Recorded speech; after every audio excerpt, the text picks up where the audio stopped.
नमस्कार आप सभी को। कैसे हैं आप सभी लोग? उम्मीद है आप सभी लोग बहुत बढ़िया होंगे, स्वस्थ होंगे, खुश होंगे, घर पर होंगे। ठीक है, देखिए बाबू, और ये भी हम उम्मीद करते हैं कि आपकी तैयारी जो है रेगुलरली जो है एक सही तरीके से चल रही होगी और आप फोकस करिए, जम करके आप पढ़ाई करिए। ठीक है, तो देखिए आज हम मैथ्स मूक टेस्ट 5 का डिस्कशन क्लास लेकर के आया हूं और मैं आपको बता दूं कि ये जो आपका मूक टेस्ट मैं जो चला रहा हूं इसमें मैं नए कॉन्सेप्ट के साथ अपनी स्पीड भी बढ़ाएंगे। मतलब आपको नए नए कॉन्सेप्ट भी सीखने को मिलेगा, बनाने का नया नया तरीका क्या हो सकता है जिसके कारण कर सकते हैं एग्जाम में आप बहुत कम समय में अप्रोच ले सकते हैं। ठीक है, और दूसरी नंबर चीज आपका स्पीड भी बढ़ेगा। तो चलिए हम बिना देर किए आज की क्लास को स्टार्ट करते हैं और ये रहा आज का पहला प्रश्न। ये रहा आज का पहला प्रश्न और पहला प्रश्न बहुत ही कह सकते हैं बढ़िया प्रश्न है और ये लॉगरिथम का क्वेश्चन है। कहता है यदि log x इक्वल टू 1.25। एक बात बताओ बाबू, यहां पर 25 के बाद डबल जीरो का कोई मतलब नहीं है।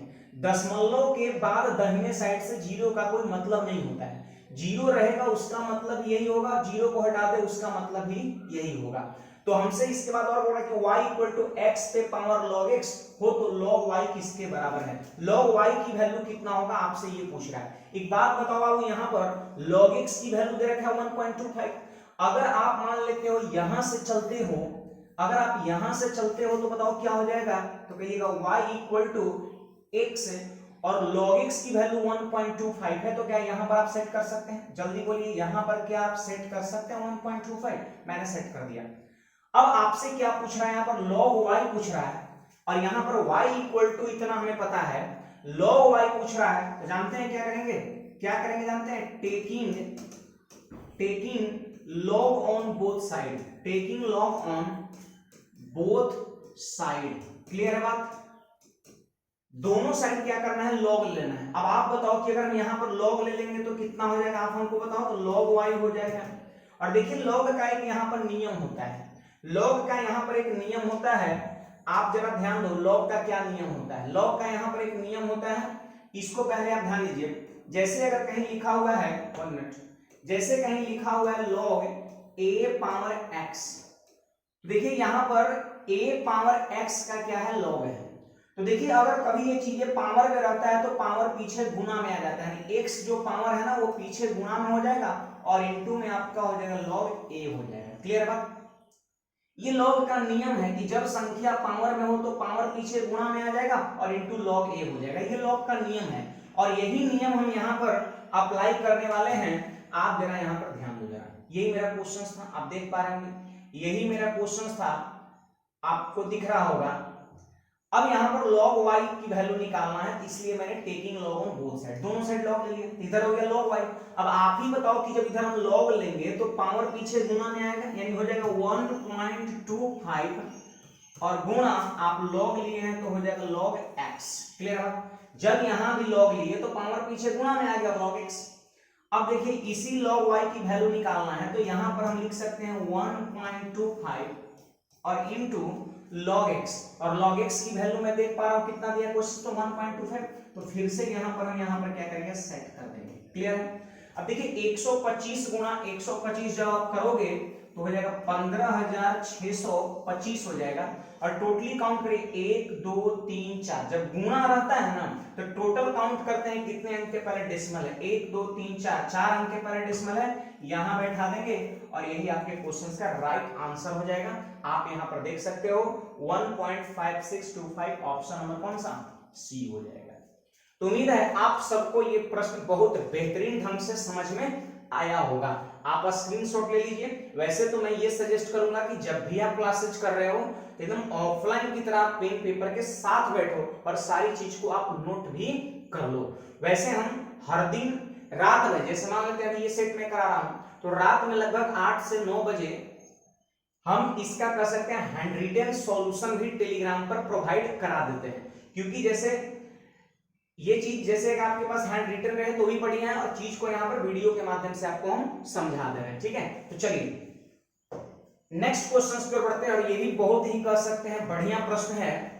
और यहां पर देख पा रहे हैं कि यदि x इक्वल टू √2 और y equal to cube root of 3 और z equal to 6 root of 6 है, तो निम्नलिखित में से कौन सा सही है? निम्नलिखित में से कौन सा सही है, यही हमसे क्या कर रहा है, पूछ रहा है। अब बाबू यहां पर जरा ध्यान दो कि ये प्रश्न को हम बहुत जल्दी से कैसे कर सकते हैं। ये कर सकते हैं, आपका सर्ड एंड इंडिसेज का क्वेश्चन है, ये आपका सर्ड एंड इंडिसेज का क्वेश्चन है, ठीक है, सर्ड एंड इंडिसेज का क्वेश्चन है, और ये भी एग्जाम में बहुत देखने को मिलता है। तो सिंपली देखिए, सबसे पहली बात तो हम ये बताइए कि यहाँ पर कुछ नहीं मतलब जानते हैं, 2 छुपा रहता है, स्क्वायर रूट में 2 छुपा रहता है, और जब भी 6 root of 6 cube root of 3 square root of 2 इस तरह का कभी भी डाटा हो, इसमें सबसे बड़ा कौन होगा, सबसे छोटा कौन होगा, आप बढ़ते क्रम में लिखो, आप घटते क्रम में लिखो। ये जब सारे प्रश्न पूछेगा तो सिंपली यहाँ पर कुछ नहीं करना है, बस आपको एलसीएम कर लेना है, रूट वैल्यू का एलसीएम कर लेना है। चलो बताओ, 2, 3 और 6 का एलसीएम। देखिए ये बहुत बड़ी चीज नहीं है, आप सब लोग 2, 3 और 6 का एलसीएम लिख सकते हो, लिख सकते हो कि नहीं? 12 आपका होगा, तो एलसीएम कितना हो गया, 12 हो गया। ये बात याद रखना है, ये तरीका है, आप ध्यान रखना है। एलसीएम लिख लेंगे 12। अब यहाँ पर बारी बारी से भाग दीजिए, तो 2 से जब 12 में भाग देंगे तो भाग लगेगा 4 बार में, 3 से जब 12 में भाग देंगे तो भाग लगेगा कितने बार में, 4 बार में, और यहाँ पर सॉरी 2 से जब 12 में भाग देंगे ना तो भाग लगेगा कितने बार में, 6 बार में भाग लगेगा, यहाँ पर 6 बार में भाग लगेगा, और 6 से फिर 12 में भाग देंगे 2 बार में भाग। कुछ लोग के मन में चलो कौन वाला 6 से भाग दे रहा है, तो ये वाला 6 से भाग कर रहे हैं, ये वाला 3 से भाग कर रहे हैं, ये वाला 2 से भाग कर रहे हैं, याद रखना, अंदर वाले नहीं। तो यहाँ पर 6 हो गया, 4 हो गया, 2 हो गया। इसके बाद क्या करना है, सिंपली कुछ नहीं करना है। देखिए ये रूट के अंदर में क्या है, 2 और भाग कितने बार में लगा, 6 बार में, 2 के पावर 6 लिख देंगे। रूट के अंदर में कितना है, 3 है, और भाग लगा कितने बार में, 4 बार में, तो पावर में 4 कर देंगे। रूट के अंदर में क्या है, 6 है, और भाग लगा कितने बार में, 2 बार में, तो पावर 2 कर देंगे। अब यहाँ पर देखिए 2 के पावर 6 जो होगा वो कितना हो जाएगा आपका, 64 हो जाएगा। क्लियर है बात? 3 के पावर 4 कितना हो जाएगा आपका, 81 हो जाएगा, और 6 का स्क्वायर कितना हो जाएगा, 36 हो जाएगा। अब ये डाटा को देख करके आप यहाँ पर बता सकते हैं कौन सबसे बड़ा होगा, कौन सबसे छोटा होगा। तो आप देख रहे हैं कि 81 सबसे बड़ा है, मतलब सबसे बड़ा होगा क्यूब रूट ऑफ 3, सबसे बड़ा होगा क्यूब रूट ऑफ 3, और 64 सबसे छोटा है, सबसे छोटा होगा 6 रूट ऑफ 6। समझ में आएगा? आपका क्यूब रूट ऑफ 3 सबसे बड़ा होगा, मतलब y सबसे बड़ा होगा, y सबसे बड़ा होगा, y सबसे बड़ा होगा, और सबसे छोटा कौन होगा, z।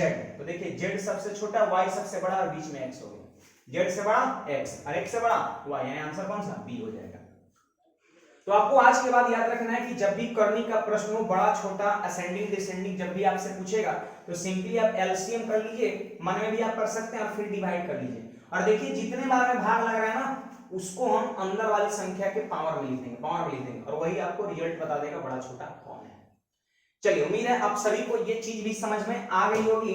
हम नेक्स्ट क्वेश्चन नंबर 3 की ओर बढ़ते हैं, आप बस ध्यान से इस चीज को समझो, ठीक है, आप इसको बस ध्यान समझो। यहाँ पर ये क्वेश्चन नंबर 3 है, और प्रश्न हमें यही कहता है, वैसे आप पढ़ सकते हो, ये टाइम एंड डिस्टेंस का क्वेश्चन है, और बहुत ही बढ़िया प्रश्न है। यदि एक रेलगाड़ी की गति को उसकी सामान्य गति से 5 किलोमीटर पर आवर बढ़ा दीजिए।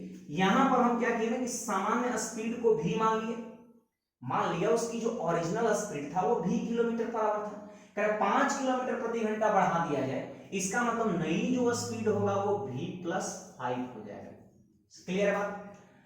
तो 300 किलोमीटर की यात्रा पूरी करने में वह रेलगाड़ी 2 घंटे का कम समय लेती है। आप यहां पर बात को समझो, 300 किलोमीटर ये जो है ना वो फिक्स्ड डिस्टेंस है, 300 किलोमीटर जो है वो आपका फिक्स्ड डिस्टेंस है।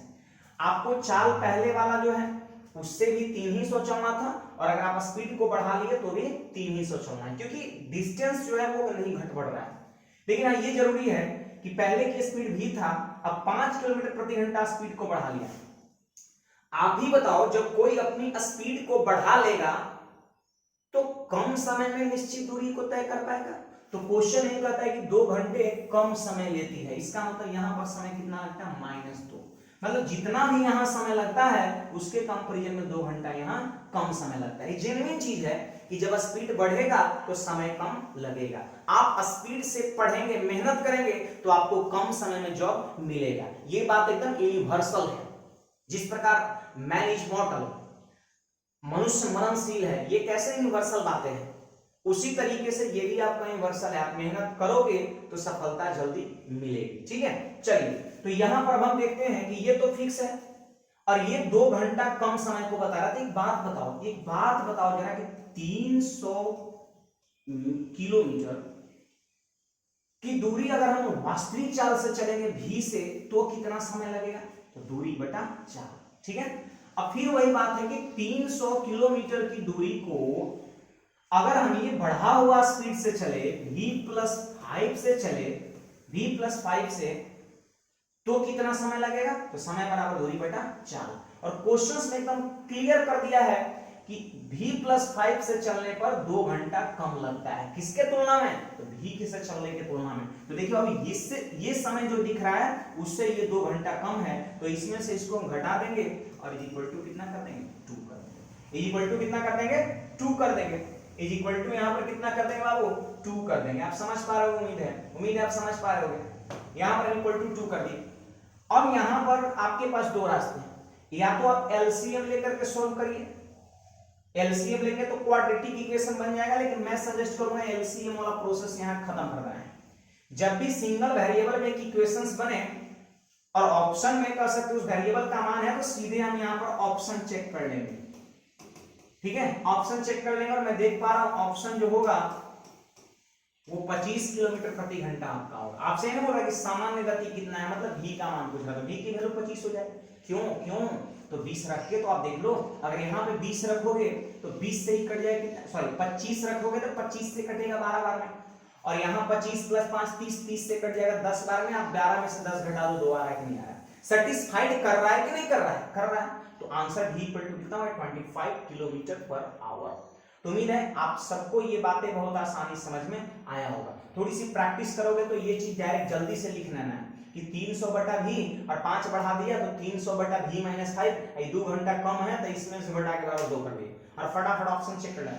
जैसे मान लेते हैं 50 बैठेंगे तो 50 से ठीक है ही कट जाएगा, लेकिन 50 5 55 से 300 कटेगा नहीं, तो 2 कभी मिलेगा, कभी नहीं मिलेगा। अरे 2 कब मिलेगा जब पूरा पूरा दोनों कटेगा।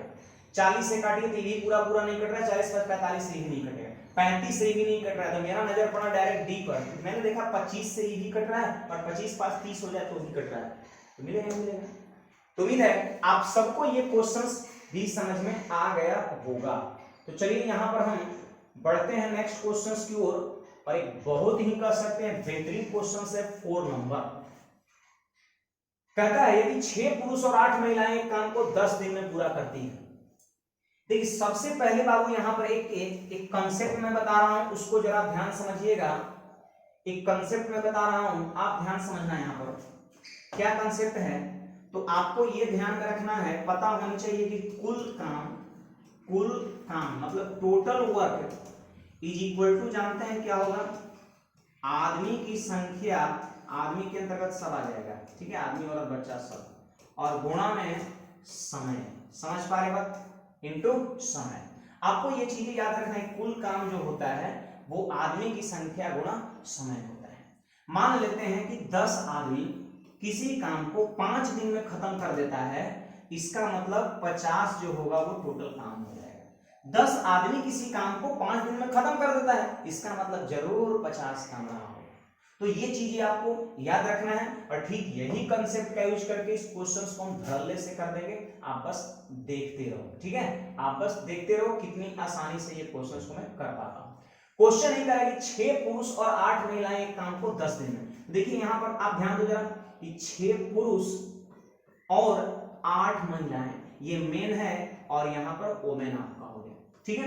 मिलकर तो जोड़ दिए, मिलकर बोल रहा है तो जोड़ देंगे, प्लस कर देंगे, 6 मेल और 8 फीमेल या 8 वोमेन आपका, मिलकर तो दोनों को जोड़ देंगे। एक काम को 10 दिन में करते हैं, देखिए बाबू ये हो गया एक तरह से लोगों की संख्या, और 10 दिन में खत्म करता है तो 10 से अगर हम गुणा कर देंगे तो ये हो जाएगा आपका टोटल वर्क। क्लियर बात। अभी मैंने सीखा है कि लोगों की संख्या और समय को मल्टीप्लाई कर दो तो ये हो जाएगा टोटल वर्क। याद है ना, मैंने अब भी तो बताया है, यहाँ पर अब भी तो बताया, आप देख सकते हो यहाँ पर कुल काम इक्वल टू आदमी की संख्या गुणा समय आपका होता है। तो वही चीज तो मैं यहाँ पर यूज किया हूँ, वही चीज मैं यहाँ पर यूज किया हूँ अभी, और आप जरा ध्यान समझना, बहुत आसानी से आप चीज को कर सकते हैं। फिर इसके बाद पढ़िए, तो कह रहा 13 पुरुष और 24 महिलाएं, मतलब यहाँ पर 13 मेल या मैन, और फिर यहाँ बोलता है 24 फीमेल या वोमेन भी इसको आप लिख सकते हो, ठीक है। यहाँ पर आप चीज को समझना बाबू, यहाँ पर आप चीज को समझना, 13 पुरुष और 24 महिलाएं, उसी काम को देखिए, काम सेम है, 24 दिन में पूरा कर सकते। देखिए यहाँ पर एक डाटा जो है आपका इरर है, 24 दिन ना होकर के यहाँ पर 4 दिन होगा, आप सुधार लेना, ठीक है। 4 दिन आपका होगा, तो 4 दिन में करते हैं। देखिए यहाँ पर इंटू 4 कर दिया, फिर यहाँ पर लोगों की संख्या गुना समय, ये भी टोटल काम है, और दोनों कहिएगा बराबर क्यों कर दिए, तो प्रश्न में क्या बोल रहा है कि उसी काम को 4 दिन में करते हैं। कौन काम को, जो काम को ये किया है, उसी काम को 4 दिन में करता है। इसका मतलब ये भी टोटल वर्क है, क्योंकि लोगों की संख्या गुना समय, और ये भी टोटल वर्क है, वो काम बराबर है, मैंने इक्वल कर दिया। अब यहाँ पर देख लो बाबू, यहाँ पर 2 से हम कर सकते हैं, 2 से हम कर सकते हैं, ये 5 बार में कट जाएगा, और 2 से ये कर सकते हैं 2 बार में कट जाएगा। क्लियर है आप सभी को? चलिए अच्छी बात है। अब यहाँ पर फटाफट कैलकुलेशन करिए, देखिए माइंड कैलकुलेशन, देखिए 6 पंचे 30 एम, क्लियर है बात, 30 एम, और 13 दूना 26 एम, और 26 एम आके इधर घटेगा 30 एम में से, तो हो जाएगा 4 एम। क्लियर है बात? अच्छी बात है। अब देखिए यहाँ पर 24 दूना 48 ओमेन, 48 ओमेन, और यहाँ पर 8 पंचे 40 ओमेन, तो 40 ओमेन जाके घटेगा 48 ओमेन में से, तो 8 ओमेन हो जाएगा। क्लियर है बात? अब यहाँ पर आप देख सकते हो 4 से 1 बार में फतह हो जाएगा, और 4 से 2 बार में फतह हो जाएगा। अब हमसे यही बोलता है, आप ध्यान दो जरा यहाँ पर, आप जरा यहाँ पर ध्यान दो, हमसे यही बोलता है कि तो एक दिन में एक पुरुष द्वारा किए गए काम का एक दिन में एक महिला द्वारा किए गए काम से अनुपात क्या है। तो यहां पर देखिए m का रेशियो होगा उधर वाला 2, और w का रेशियो इधर वाला होगा 1। यही तो बोल रहा, पहले आदमी का और फिर औरत का, तो आदमी का रेशियो कितना 2 और औरत का कितना 1, यानी 2:1 आपके क्वेश्चंस का राइट आंसर हो जाएगा ऑप्शन नंबर 1। ठीक है, तो सिंपली कुछ नहीं करना, इस तरह के प्रश्न को बहुत आसानी से कर सकते हो। इसको चाहे तो आप इफिशियंसी का रेशियो भी बोल सकते हो, इसको आप चाहे तो इफिशियंसी का रेशियो भी बोल सकते हो। मतलब एक आदमी का एक दिन में किया गया काम 2 है, और एक औरत का एक दिन में किया गया काम 1। तो उम्मीद है आप सबको ये क्वेश्चंस भी बहुत आसानी समझ में आ गया होगा। तो चलते हैं, एक बहुत ही कर सकते और बेहतरीन क्वेश्चन आपके सामने स्क्रीन पर दिख रहा है, और इस प्रश्न को आप बहुत आसानी से कर सकते हो, बस यहाँ पर ध्यान से समझना। ठीक है, ध्यान समझना यहाँ पर। चलिए बाबू आ जाइए यहाँ पर। प्रश्न यहाँ पर क्या कहता है, बस ध्यान दो। प्रश्न ये कहता है कि एक कक्षा में लड़कियों की संख्या का लड़कों की संख्या से अनुपात 3:4 है। देखिए यहाँ पर गर्ल्स का है और बाद में बॉयज का है, तो यहाँ पर आप लिख सकते हो कि गर्ल्स और बॉयज का जो रेशियो है वो है आपका 3:4। एकदम क्लियर है कि कक्षा में लड़कियों की संख्या का लड़कों की संख्या से अनुपात 3:4 है। ठीक है, ये आपका कह सकते हैं संख्या है कि लड़की की संख्या और लड़कों की संख्या के बीच का रेशियो। ठीक है, करेक्ट। कक्षा में विद्यार्थियों का औसत कद 4.6 फीट है। विद्यार्थियों का मतलब हो गया ओवरऑल, सब मिला करके औसत दिया है कितना 4.6 फीट। अब आप हमको बताओ बाबू, यहां पर ध्यान दो कि आपको पता है कि एवरेज, आपको पता है एवरेज औसत को अगर आप संख्या से गुणा कर देते हो तो हम कह सकते हैं टोटल निकल जाएगा, या फिर आप कह सकते हैं योगफल निकल जाएगा। पता है, ये तो जेन्युइन चीज है, सबको पता होनी चाहिए, जनरल चीज है कि औसत को जब संख्या से गुणा करते हैं तो योगफल निकल जाता है। तो यही चीज अभी हम यहाँ पर भी करने वाले हैं, आप बस यहाँ पर ध्यान से चीज को समझो। ठीक है, यही चीज हम यहाँ पे करने वाले हैं। कहता है कि कक्षा में विद्यार्थियों का औसत कद 4.6 है। विद्यार्थियों मतलब टोटल मिला करके, तो टोटल संख्या कितना हो जाएगा 7। अरे बोलो ना, टोटल संख्या कितना हो जाएगा 7, और एवरेज है कितना 4.6 है। तो एवरेज को अगर हम टोटल संख्या से गुणा कर दे तो समझ जाइएगा कि सारे विद्यार्थियों का कुल ऊंचाई हो गया, कुल कद हो गया। ठीक है, लड़का लड़की सब मिला करके। अब इसके बाद पढ़िए तो कहता है यदि कक्षा में लड़कों का औसत कद 4.6 फीट है, लड़कों का, तो लड़कों की संख्या कितना है, 4 है, लड़कों की संख्या कितना है, तो 4 है, और इसका एवरेज कितना है, तो 4.8 है, वहां पे आप देख सकते हो, वहां पर आप देख सकते हो 4.8 है यहाँ पर ये। अब आप ही बताओ कि जब लड़कों की संख्या 4 है, एवरेज इतना है, तो अगर हम दोनों को गुणा कर दे तो लड़कों की कुल ऊंचाई निकल गया, और यहाँ पे है लड़का लड़की सबका। तो एक बात बताओ, लड़की की संख्या कितना रेशियो में, 3 के रेशियो में, और हमसे एक पूछता है कि कक्षा में लड़कियों का औसत कद कितना है, तो लड़कियों के औसत कद को हम x मान लेंगे। अब ध्यान दो यहाँ पर चीज को समझो कि ये लड़कों का कुल ऊंचाई, और ये हो गया जब औसत और लड़की की संख्या गुणा करें लड़कियों का कुल ऊंचाई, और दोनों को जोड़ देंगे तो क्या लड़का लड़की के कुल ऊंचाई सबके बराबर होगा कि नहीं, हो जाएगा। अब यहाँ पर फट से आपको x की वैल्यू निकालना है, आपका आंसर हो जाएगा। तो आप देख सकते हो यहाँ पर अगर आप गुणा करते हो, देखिए अगर हम 50 ऐसे नहीं कर सकते, 6 सत्ते 42 का 2 कितना 4, और 7 चौक 28 और 4 32, और एक अंक के पहले डेसिमल। क्लियर।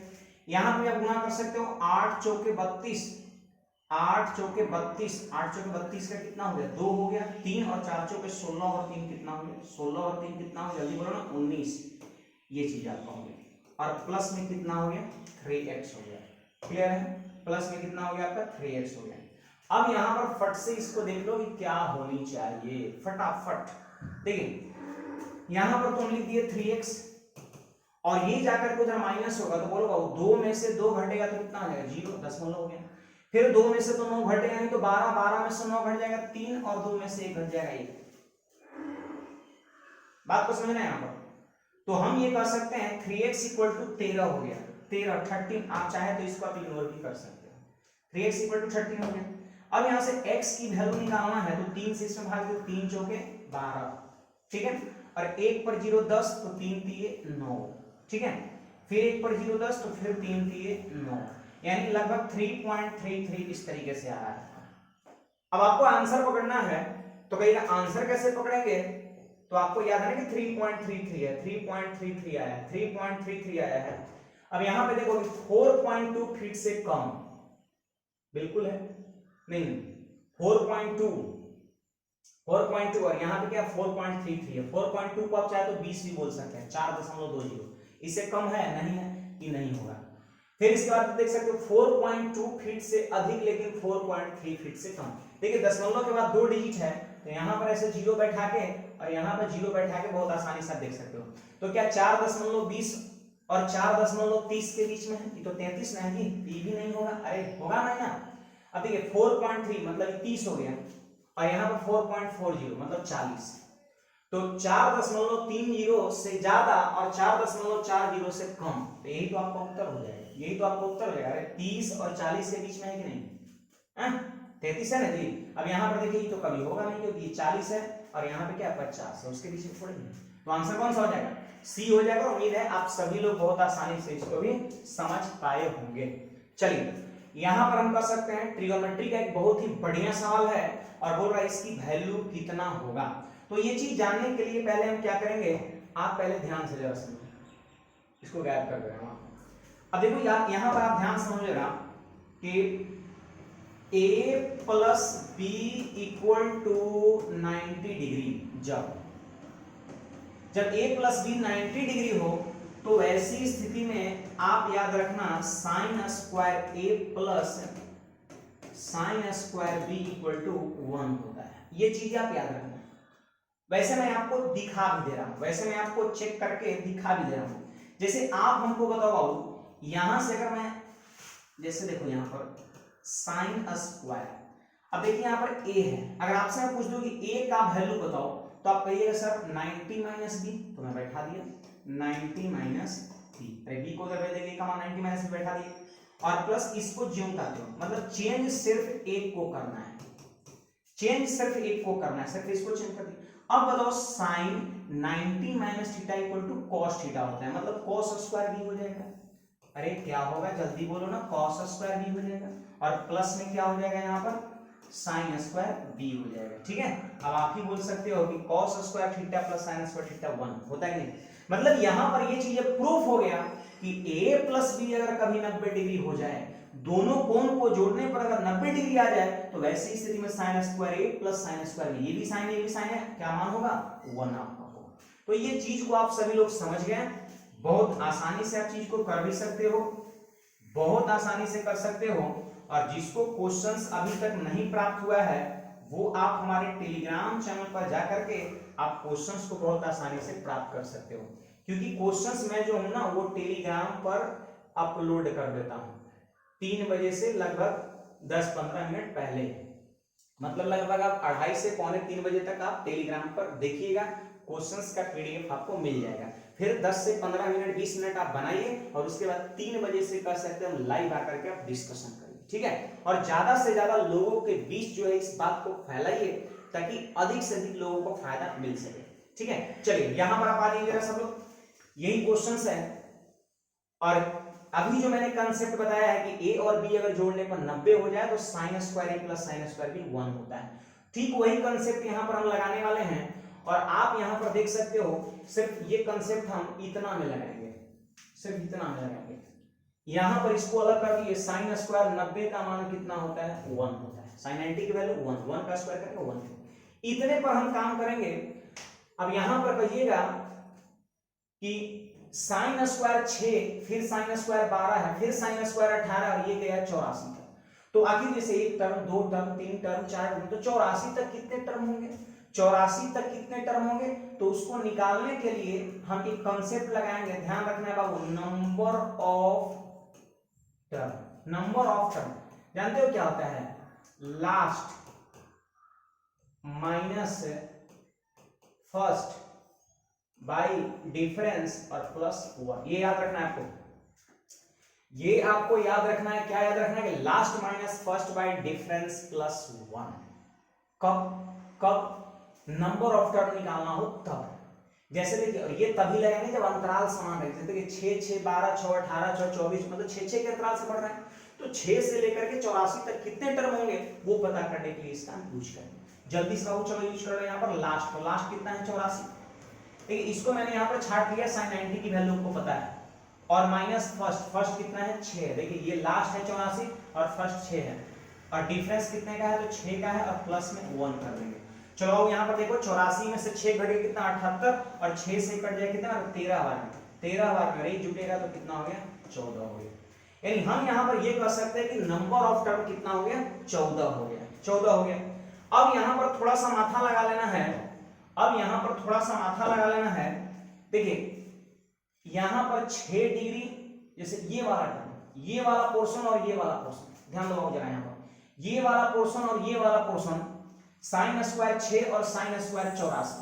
देखिए ए के जगह पर 6 रख लीजिए और बी के जगह पर 84, और दोनों को जोड़ के देख लीजिए 84 6 90 हो रहा है कि नहीं हो रहा है, हो रहा है ना। मतलब यहाँ पर ये दोनों टर्म मिल करके मान कितना देगा बाबू 1 देगा। मान कितना देगा जल्दी बोलो, यहाँ पर मान कितना देगा 1 देगा, 1 देगा यहाँ पर, ठीक है। अब यहाँ पर देखिए 6 के अंतराल पे है, तो 84 से पहले क्या रहा होगा, हमें लगता है 84 से पहले रहा होगा साइन स्क्वायर 78 रहा होगा कि नहीं। अब 78 और 12 को आप देख लो, बात को समझिए, 12 और 78 फिर कितना हो जाएगा 90, यानी फर्स्ट वाला लास्ट वाला मिलके, फिर सेकंड वाला इधर से, इधर सेकंड लास्ट वाला फिर मिलके, मतलब बात क्लियर है कि दो को टर्म मिल करके मान कितना बनाएगा 1 बनाएगा। तो बाबू बताओ कि यहां से यहां तक कितने टर्म है 14 टर्म है, और दो को टर्म का मान 1 हो रहा है, तो आपको लग रहा है कि 14 टर्म है, जिसमें प्रत्येक 2 टर्म का मान अगर 1 है, तो बताओ यहां से यहां तक मान कितना हो जाएगा 7 नहीं हो जाएगा, अरे होगा कि नहीं, बात को समझो आप। Sine square 6 plus sine square 84 जोड़ने पर 90 आ रहा है, मतलब मान 1, इसके पहले वाला एंगल 78 और फिर 12 जोड़ के देख लो 90 माने, 78 के पहले 72 18 90 माने, यानी हर दो को जोड़ करके मान 1 हो रहा है, तो 14 वो टर्म है टोटल, तो वैल्यू 7 होगा उसका आधा। और 1 देखिए यहाँ पर ये साइड में आपका है, तो प्लस 1 कर दिए, आंसर कितना हो गया 8 आपका हो गया। बोलो बाबू कौन सा ऑप्शन, डी नंबर। तो उम्मीद है आप सब लोग बहुत आसानी से इस प्रश्न को समझ रहे होंगे, और इस तरीके के सारे प्रश्न को आप इस ढंग से कर सकते हो, बहुत ही कर सकते हैं, आसानी से इजी वे में आप कर सकते हैं। लीजिए एक और यहाँ पर बेहतरीन क्वेश्चंस है, आप यहाँ पर ध्यान समझिएगा, फिगर भी आपको दिख रहा है, क्वेश्चंस भी दिख रहा है। कहता है मान लीजिए 9 सेंटीमीटर त्रिज्या वाले वृत्त का व्यास PQRS है। अब आप हमको बताओ जरा कि ये जो PQRS व्यास है ना, जिसके त्रिज्या 9 है, बोलिए बाबू त्रिज्या जब 9 है तो पूरा व्यास कितना होगा? 18। अरे होगा कि नहीं, जल्दी बताना यहाँ पर। तो पूरा यहाँ पर हो जाएगा 18 हो जाएगा, ठीक है। और लगभग हमारे ख्याल से बीच में सेंटर यहाँ पड़ेगा। अब क्या कहता है कि PQ QR RS बराबर लंबाई का है, मतलब PQ ये वाला डिस्टेंस, QR ये वाला डिस्टेंस और RS ये वाला डिस्टेंस बराबर बराबर है। तो आपको लग रहा है कि पूरा 18 है, तो कितना होगा? 6 6 और 6 हो जाएगा। बोलो कितना होगा? 6 6 और 6 आपका हो जाएगा, ठीक है। अब यहां पर कहता है कि QS को व्यास लेकर के एक अर्धवृत्त खींचा गया। लीजिए QS मतलब यहां से यहां तक, यहां से यहां तक व्यास लेकर के एक अर्धवृत्त खींचा गया। देख लो आप, ये अर्धवृत्त खींचा गया है, ठीक है। अब कहता है जैसा कि आकृति में दिखाया गया है, छायांकित क्षेत्र का अछायांकित क्षेत्र से अनुपात कितना होगा। मतलब जो क्षेत्र छायांकित है उसका और जो अछायांकित है उसका रेशियो कितना होगा। आपसे यही क्या कर रहा है? पूछ रहा है। आपसे यही क्या कर रहा है?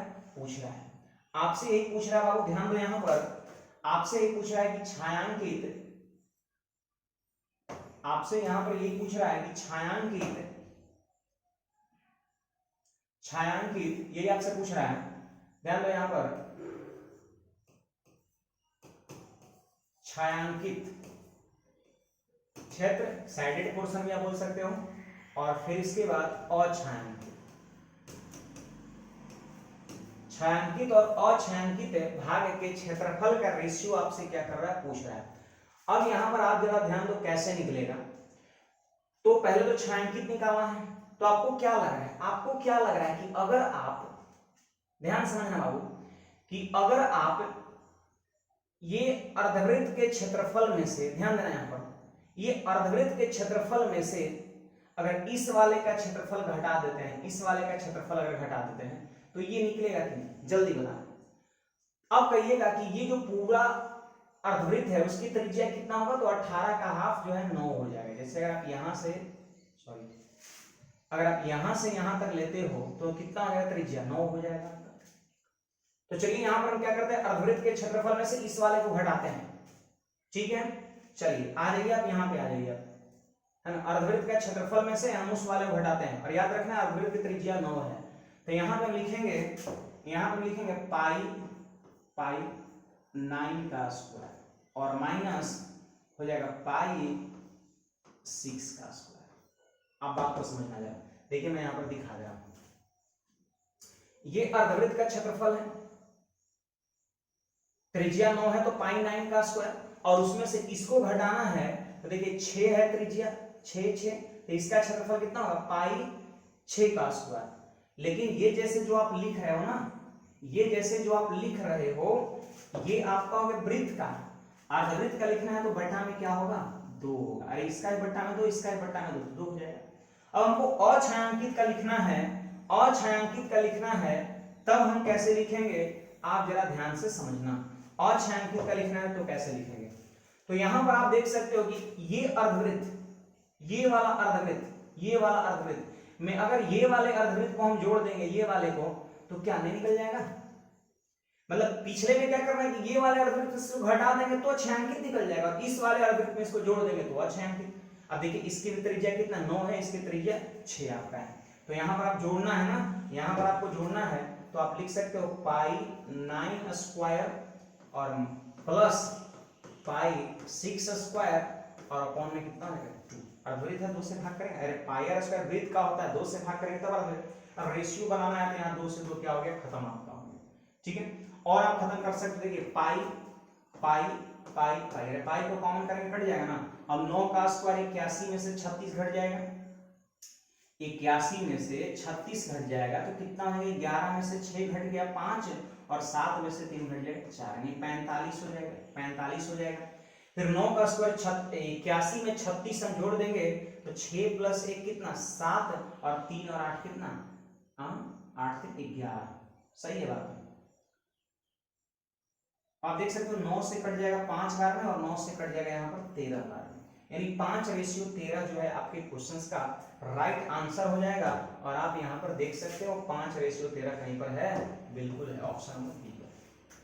तो उम्मीद है आप सभी को ये चीजें क्लियर हो गया। क्वेश्चंस आपके पास है या सामने दिख रहा है, और बगल में आप यहां पर देख सकते हो, बगल में आप यहां पर देख सकते हो, बगल में आप यहां पर देख सकते हो, इसका सॉल्यूशन भी यहां पर दिख रहा है आपको, ठीक है, सॉल्यूशन भी दिख रहा है। तो आप स्क्रीनशॉट आप ले सकते हो, और उम्मीद है आप चीज को समझ गए। एक बार पाई 9 त्रिज्या वाले वृत्त में से 6 वाले घटा दिए तो छायांकित हो गया, और 9 त्रिज्या वाले अर्धवृत्त में से 6 वाले जोड़ दिए तो वह छायांकित हो गया, है ना। तो चलिए यहाँ पर हम चीज को देख लेते हैं, और उम्मीद है आप सबको बहुत आसानी से चीज समझ में आ गया होगा। चलिए क्वेश्चन नंबर 8 क्या कहता है, कहता है कि ऐसी न्यूनतम पूर्ण वर्ग संख्या इस पे फोकस करना है, स्क्वायर नंबर, वो भी परफेक्ट स्क्वायर। जैसे 144, 169, ये सब क्या परफेक्ट स्क्वायर है, जो 2, 4, 5, 6, 7 से विभाज्य है, जो 2, 4, 5, 6 से क्या है आपका विभाज्य है। चलो अब यहां पर आप देख लो क्या करेंगे इसके लिए हम। तो सबसे पहले 2 है, 2 नहीं 3 है, यहां पर देखिए 3 है, 4 है, 5 है, 6 है और 7 है। हमसे ये बोल रहा है कि वह छोटी से छोटी संख्या कौन है जो एक पूर्ण वर्ग है और इन सबसे क्या होगा कटेगा। तो ऐसी स्थिति में हम क्या करते हैं, अगर ये पूर्ण वर्ग संख्या नहीं करता, अब बोलता है ऐसी न्यूनतम संख्या क्या है जो इससे कटेगा, तो एलसीएम कर देते उत्तर हो जाता है। लेकिन आपको क्या है ना कि इस प्रश्न में छोटा से छोटा भी लिखना है और पूर्ण वर्ग भी होना चाहिए, इसको भी ध्यान में रखना है। तो क्या करेंगे, एलसीएम ही करेंगे, लेकिन थोड़ा सा करने का तरीका बदल देगा। बोलो 2 से भाग लगेगा, बिल्कुल लगेगा, 3, 2, 5, 3, 7, क्लियर है बात। फिर यहां पर भाग लगेगा 3 से, तो कितना रहेगा, 1, 2, 5, 1, 7, क्लियर है बात, क्लियर है बात। चलिए अब यहां पर क्या है ना कि आपको आंसर लिखना है, आपको कर सकते हैं पूर्ण वर्ग संख्या लिखना है, पूर्ण वर्ग संख्या लिखना है। अगर सिर्फ न्यूनतम संख्या कहता तो 2 गुना 3 गुना 2 गुना 5 गुना 7 कर देते उत्तर हो जाता, लेकिन हमसे पूर्ण वर्ग संख्या पूछा है। तो पूर्ण वर्ग तभी होगा जब उसका हर फैक्टर जोड़ा में होगा। जैसे आप हमको बताओ 36 परफेक्ट स्क्वायर है कि नहीं, देखते हैं 36 का मतलब होता है 6 गुना 6, हर फैक्टर जो होगा वो जोड़ा में होगा अगर वो परफेक्ट स्क्वायर नंबर है तो यहां पर आपसे परफेक्ट स्क्वायर नंबर पूछ रहा है, इसका मतलब हर फैक्टर को जोड़ा में लिखना होगा। जो रहेगा ठीक है, नहीं रखना है, नहीं रहेगा आपको बनाना पड़ेगा। तो आप देख सकते हो 2 जगह है, मतलब ये जोड़ा में है, हमें कुछ करने की यहाँ पर जरूरत नहीं है। अब बताओ यहाँ पर 3 जो है वो क्या है, एक ही गो है ना, 3 एक ही गो है, मतलब एक और 3 से क्या करना पड़ेगा, हमको गुणा करना पड़ेगा। बात को समझ में आओ, एक और 3 से गुणा करना पड़ेगा। 5 देखो इसमें एक ही गो है, तो एक और 5 से गुणा करना पड़ेगा, खुद से करना पड़ेगा यहाँ पर। और फिर देख रहे हो 7 एक ही गो है, मतलब 7 से जो है खुद से एक 7 से गुणा करना होगा। मतलब देखिए परफेक्ट स्क्वायर कभी हमको मिल पाएगा जब हर फैक्टर जोड़ा में रहेगा। देखिए 2 जोड़ा में था ठीक है, लेकिन जो जोड़ा में नहीं रहेगा आपको एक और उसको गुणा करके करना पड़ेगा, ठीक है, जोड़ा बनाना पड़ेगा। अब आप देख सकते हो कितना हो जाएगा यहाँ पर, तो देखिए यहाँ पर देखिए 25 और गुणा 4 कितना हो जाएगा, 100 हो जाएगा, क्लियर है बात। और यहाँ पे देखिए 49 और गुणा 9, 49 को 9 से गुणा करना है, आप देख सकते हो 49 को 9 से गुणा करना है, तो यहां पर 9 9 81 इकाई अंक 1, ठीक है, इकाई अंक 1, इकाई अंक 1। अब आप बताओ हमको कि अगर 100 को गुणा करना है इकाई अंक 1 वाली संख्या से, तो देख लीजिए ऑप्शन कौन सा, सी नंबर हो जाएगा, होगा कि नहीं। तो ये तरीका होता है जब कम से कम छोटी से छोटी पूर्ण वर्ग संख्या निकालना हो उसके लिए, ठीक है। अब चलिए यहां पर कहता है कि दो प्रश्नों का योगफल s और गुणनफल p है, तो दो प्रेक्षणों का हरात्मक माध्य कितना है। मान लेते हैं पहला प्रेक्षण को हम a मान लिए और दूसरा प्रेक्षण को अगर हम b कह दिए तो योगफल s यानी a plus b equal to s। गुणनफल की बात अगर हम करें तो a into b equal to आपका p है। प्रेक्षण बोले तो कोई आंकड़ा है, डाटा है, a और b मैंने मान लिया। योगफल कितना है, s है, गुणनफल कितना है, p आपका है, ठीक है। तो बोलता है इन दो प्रेक्षणों का हरात्मक माध्य कितना होगा, हरात्मक माध्य कितना होगा। देखिए बाबू यहां पर आप एक चीज सीखो, सब लोग यहां पर आप एक चीज सीखो, सब लोग यहां पर ध्यान दीजिए, सब लोग यहां पर ध्यान दीजिए। देखिए आप ध्यान दीजिए, यहां पर a और b हरात्मक माध्य का मतलब होता है हार्मोनिक प्रोग्रेशन। मैंने मान लिया कि ए और बी ये जो दो संख्या है ना वो एचपी में है, तो इसको आप उलट दीजिए, 1/a और 1/b जानते हैं किस में होगा, ये एपी में होगा। क्यों? क्योंकि एचपी और एपी एक दूसरे का इनवर्स होता है, ये बात याद रखना है। एचपी और एपी अरिथमेटिक प्रोग्रेशन और हार्मोनिक प्रोग्रेशन एक दूसरे का उल्टा होता है, मतलब ए और बी अगर एचपी में है तो 1/a 1/b एपी में होगा। अब देखिए यहां पर हम लिखेंगे अरिथमेटिक मीन। अरिथमेटिक मीन का मतलब होता है समांतर माध्य। अब बोलिए ये दोनों का समांतर माध्य लिखना है तो हम क्या करेंगे, 1/a और 1/b। देखो समांतर श्रेणी में ही दो टर्म है ना, और समांतर माध्य लिखना है तो दोनों को जोड़ के 2 से भाग कर देंगे, और उम्मीद है आपको ये चीजें पता हो। अरे समांतर माध्य मतलब सेम एज एवरेज होगा, और दो को संख्या जोड़ के 2 से भाग नहीं देंगे तभी तो एवरेज निकलेगा।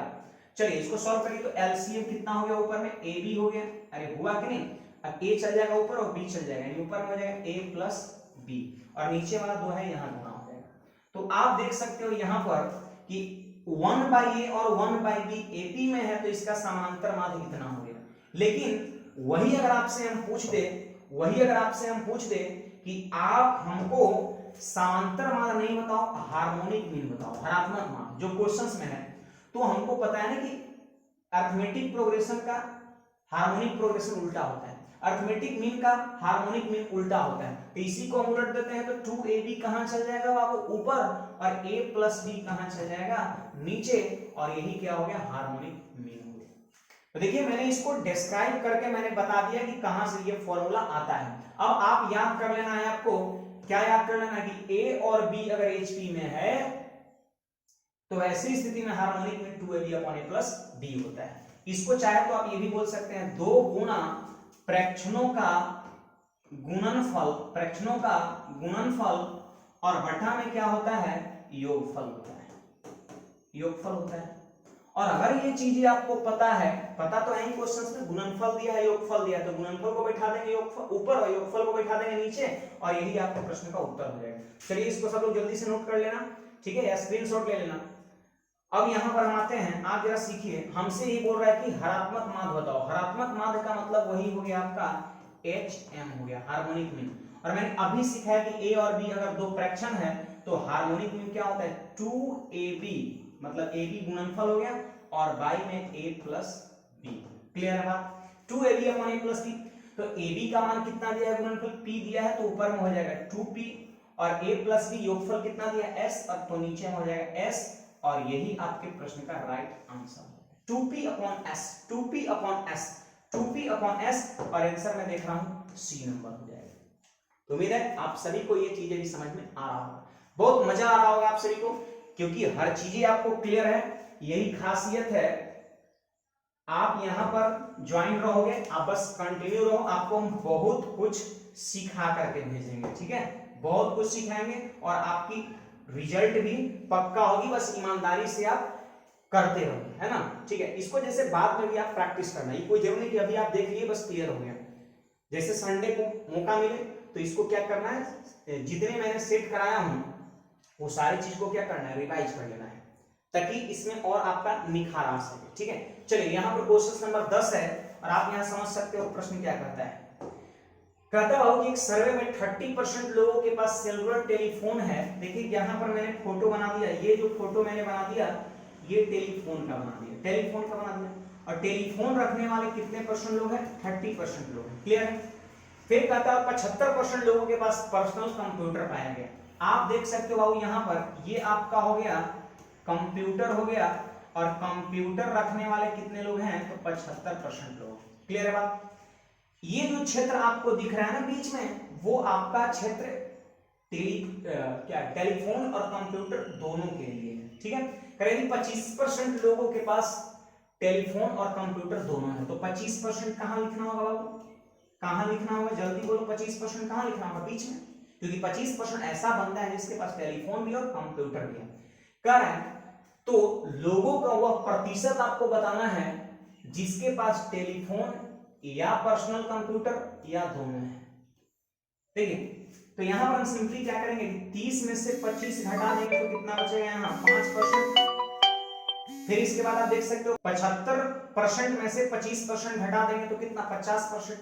अब कहिएगा कि ये सारा चीजें क्या है, तो मैं आपको बता रहा हूं, देखिए ये जो 5% मिला 30 में से 25 घटाने पर, और ये 5% का मतलब हुआ सिर्फ टेलीफोन यूज करने वाला।